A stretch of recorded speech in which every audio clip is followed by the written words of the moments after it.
তারাবি নামাজের নাম প্রসঙ্গে কিছু কিছু ভাইদেরকে বলতে শোনা যায় এই নামটা হাদিসে নেই, এই নামটা পরবর্তীতে যোগ করা হয়েছে, নাম উপর বিভিন্ন আপত্তিও করা হয়।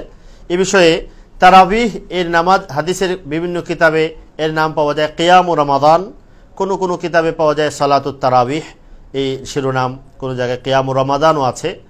তো কিয়াম ও রমাদান ও নামও হাদিসে নবী করিম সাল্লাল্লাহু আলাইহি ওয়াসাল্লামের নাম কিয়াম ও রমাদান দিয়েছেন, বিষয়টা এমন না। কামা রমাদানা এ শব্দ আছে, কিয়াম ও রমাদান নেই। যাই হোক, তো এর একটা নাম কিয়াম ও রমাদান আর একটা হলো তারাবি। তারাবি নাম তার কেন হলো, কিভাবে হলো, কখন থেকে হলো, এ বিষয়ে বুখারী শরীফের বিখ্যাত ব্যাখ্যা গ্রন্থ ফাতহুল বারি, হাফিজ ইবনে হাজার আসকালানির লেখা ফাতহুল বারির 4 নম্বর খণ্ড 295 নম্বর পৃষ্ঠায় বুখারী শরীফের একটি অধ্যায়, বুখারী শরীফের অনেক কপি এবং নুসখার মধ্যে একটি মাত্র নুসখায় কপিতে আছে, আবু যার এর কপিতে আছে কিতাবু সালাতি তারাবিহ। ইবনে হাজার আসকালানি রহমতুল্লাহি আলাইহি এর ব্যাখ্যায় বলেছেন ও তারাবিহ জামউ তারবিহা, তারাবিহ শব্দটা হলো তারবিহাতুনের বহুবচন, 2 নয় 3, ন্যূনতম বহুবচনের আরবি বহুবচনের ন্যূনতম হলো 3 সংখ্যা।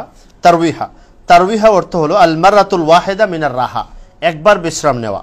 এরপর বলেন সুম্মিয়াতিস সালাতু ফিল জামাআতি ফি লায়ালি রমাদান আত-তারাবিহ, রমজানের রাতের এই নামাজ জামাতের নামাজকে তারাবি নামকরণ করা হয়েছে এজন্য লিআন্নাহুম আউওয়ালা মাজতামাউ আলাইহা কানু ইস্তারিহুনা বাইনা কুল্লি তাসলিমাতাইন, তারা প্রথম যখন এই তারাবি নামাজ পড়া শুরু করেন, যখন থেকে সূচনা হয় তখনই 2 সালাম তথা 4 রাকাতের পরে বিশ্রাম নিতেন। এভাবে 3 বা ততোধিক বার বিশ্রাম নিতেন বলেই এর নাম বহুবচনের সাথে করা হয়েছে তারাবি।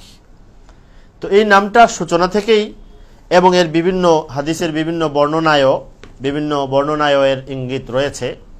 সুনানে কুবরা বাইহাকিতে রিওয়ায়াত আছে 2 নম্বর খণ্ড 497 নম্বর পৃষ্ঠায় হযরত আলী রাদিয়াল্লাহু আনহুর জামানায় আরা তারাবি পড়ার বিষয়ে আবুল হাসনা থেকে বর্ণনা, আবুল হাসনার বর্ণনায় যা বিভিন্ন সমর্থক এবং শাওয়াহিদের কারণে শক্তিশালী বর্ণনা, সেখানে আছে খামসা তারবিহাত, 5 তারবিহা বা 5টা বিশ্রামের বৈঠক তারাবির নামাজের মধ্যে হতো। কিতাবুল আসার আবু ইউসুফের বর্ণনায় ইব্রাহিম আন-নাখাই থেকে বর্ণনায় সেখানেও 5 তারবিহা বা 5 বার তারাবির নামাজে বিশ্রাম, প্রতি 4 বার পর পর বিশ্রাম নেওয়ার বর্ণনা সেখানেও রয়েছে। সুয়াইদ ইবনে গাফালা, যিনি বিখ্যাত তাবেঈদের মধ্যে, সুয়াইদ ইবনে গাফালার বর্ণনায় রয়েছে মুসান্নাফে ইবনু আবি শাইবায়, সুনানে বাইহাকি কুবরার মধ্যেও আছে।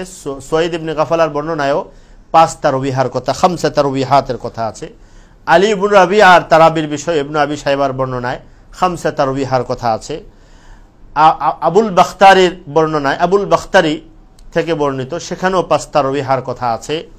এবং 6 নম্বরে আব্দুর রহমান ইবনে আবি বাকরা এবং আরও যারা তারাবি পড়াতেন তার সঙ্গে মুখতাসার কিয়ামুল লাইল মাকরিজি, যেটা মূলত কিয়ামুল লাইলের মধ্যেও, সেখানেও আছে খামসু তারাবিহ, 5 তারবিহার। এই ধরনের সাহাবা এবং তাবেঈদের তারাবির মধ্যে 5 বার বিশ্রাম নিয়ে তারাবি নামাজ পড়া হতো, এই ধরনের অনেক বর্ণনা আছে। এখান থেকেই মূলত পরবর্তীতে এর নামগুলো আস্তে আস্তে তারাবিহ এই নামটাই বিখ্যাতি লাভ করেছে, এভাবে নামকরণ করা হয়েছে।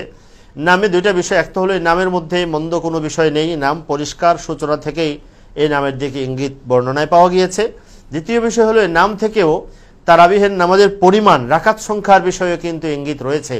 যেহেতু 5টা বিশ্রামের কথা বিবরণের মধ্যে বারবার আসছে, তা বোঝা যাচ্ছে, আর প্রতি 4 রাকাতে একবার বিশ্রাম বা বিরামের কথা আছে, সেটা থেকে বোঝা যাচ্ছে তারাবির রাকাত সংখ্যার ইঙ্গিত, যা পরবর্তী আলোচনায় আমরা আরও বিশ্লেষণ করব ইনশাআল্লাহ।